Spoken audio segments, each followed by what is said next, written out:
Okay, so I'm Mark Fallon with my partner Fee and German Shepherd Fluffy.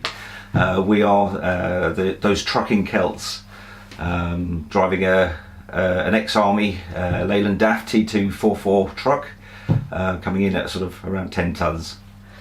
Okay, could you tell us the build history of your vehicle, how you've come to own it, and a bit about its build? So originally we were looking to build a vehicle ourselves, buy the truck and construct it, but you know the reality of that was just we wouldn't have had the time, or probably actually the expertise to be able to do it properly. We were fortunate enough to find our truck Olive on eBay, so it was pretty much a turnkey option for us, though over the last sort of 2.5 years we've done an awful lot of work to make her ours and to sort of finesse what we want from the truck going forward. Okay, so you're about to set off on a world tour. Luckily you chose us as your first destination. Could you tell us what's led you to where you are today? We've both always loved travel.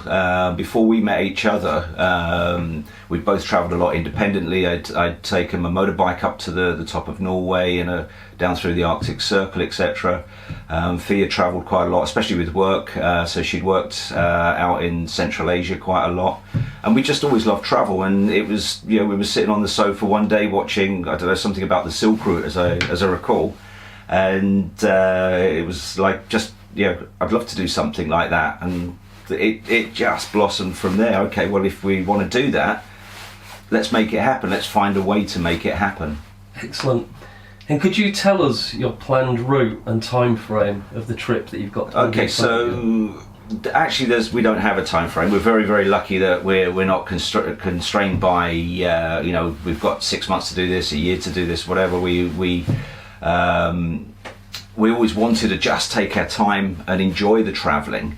It wasn't about the getting from A to B. It wasn't the destination, if you like. It was the actual sort of enjoying things on the way, stopping off, spending a little bit of time to see and interact with people, and just soak it all in. That's why we travel. So we wanted to do something that was, you know, predominantly for us, but we didn't want to have to be committed to YouTubing or making videos or anything like that. We just wanted to do our own thing. Sort of first and foremost, the reason why we wanted to put pictures up was to, you know, so people could see where we were, you know, whether it's family, friends, etc. Obviously, you know, they're all really interested in what we're doing, yeah. But also to inspire and to just show people there's a massive world out there that actually isn't as scary as you think it would be.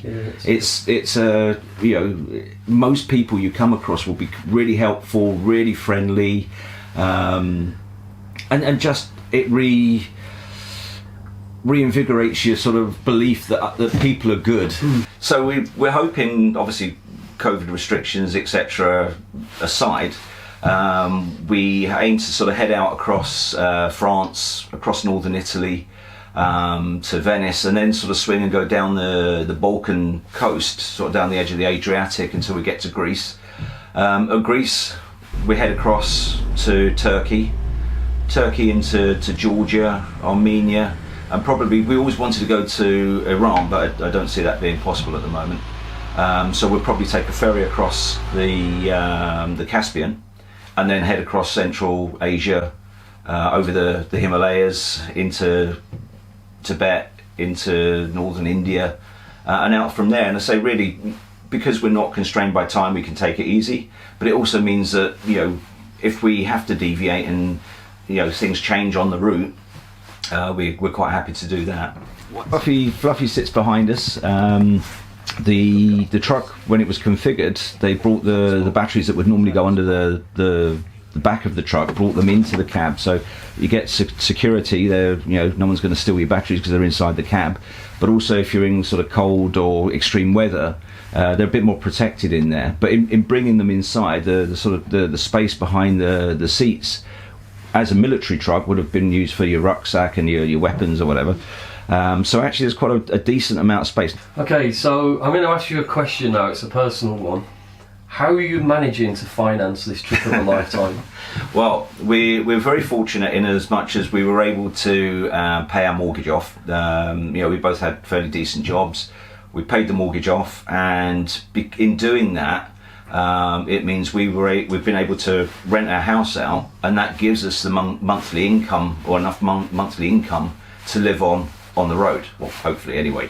But that's how we've done it, is to realise a sort of a few pension plans early, purchase the truck outright, so we're not having to pay for that as we're going.